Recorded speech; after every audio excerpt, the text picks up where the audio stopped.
gonna start this up,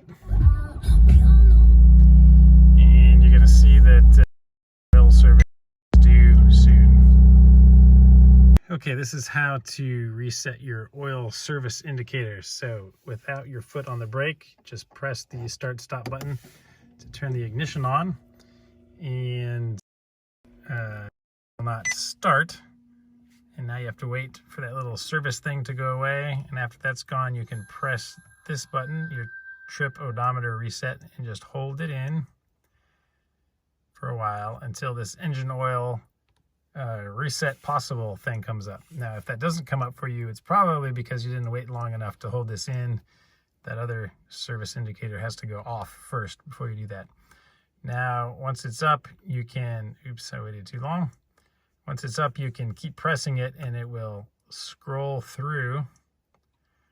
Let's see if we can bring it back up without having to restart. Yes.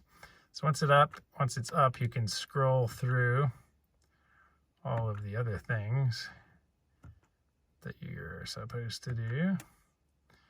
And the one you want to reset, you hold it in again once it's here.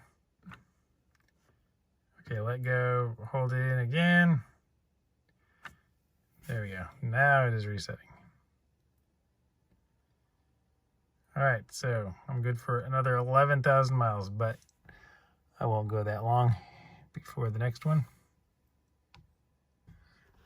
All right, that's it. You can turn this off now.